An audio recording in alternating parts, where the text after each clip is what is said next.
இந்தியாவில் ஏற்படும் உயிரிழப்புகள் குறித்த புதிய ஆய்வறிக்கை இதயத்தில் நெருப்பை வீசும் விதமாக அமைந்துள்ளது. இதுகுறித்த ஒரு பெருஞ்செய்தியை பார்க்கலாம். இந்தியாவில் மரணங்கள் ஏற்படுவதற்கான காரணங்கள் குறித்து இந்திய பதிவாளர் ஜெனரல் மற்றும் மக்கள் தொகை கணக்கெடுப்பு ஆணையர் அலுவலகம் ஆய்வு நடத்தியது.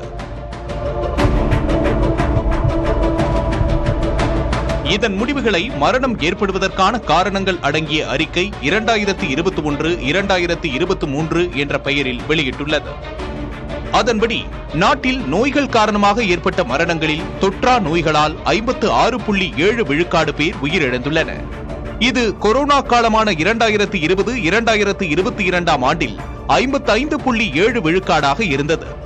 தொற்று, பிரசவம், பிரசவத்துக்கு முந்தைய காலம் மற்றும் ஊட்டச்சத்து சார்ந்த பிரச்சனைகளால் 23.4 விழுக்காடு மரணங்கள் ஏற்பட்டுள்ளன. இது கொரோனா காலமான 2020-22 ஆண்டுகளில் 24 விழுக்காடாக இருந்தது. 30 வயதுக்கும் மேற்பட்டோரில் உடல்நல பாதிப்பு ஏற்பட்டு நேரிடும் உயிரிழப்புகளுக்கு இதய நோய்கள் பிரதான காரணமாக உள்ளன. இந்த உயிரிழப்புகளின் விழுக்காடு 31 என்று கூறுகிறது அந்த ஆய்வறிக்கை. தெளிவான காரணம் தெரியாத மரணங்கள் என்ற வகையில் 10.5 விழுக்காடு மரணங்கள் ஏற்பட்டுள்ளன.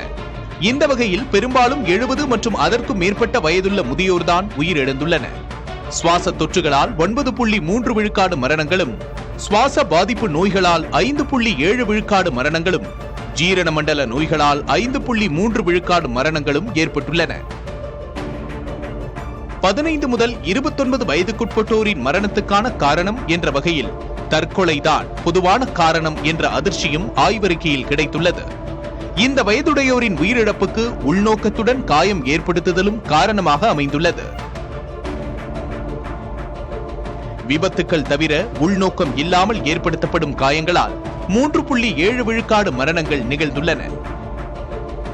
உயிரிழப்புகள் குறித்து எடுக்கப்பட்டுள்ள இந்த புள்ளி விவரங்கள் நாட்டில் ஏற்படும் மரணங்கள், அதை எதிர்கொள்வதில் உள்ள சவால்கள் குறித்த புரிதலை மேம்படுத்த உதவும் என்று ஆய்வறிக்கையில் சுட்டிக்காட்டப்பட்டுள்ளது.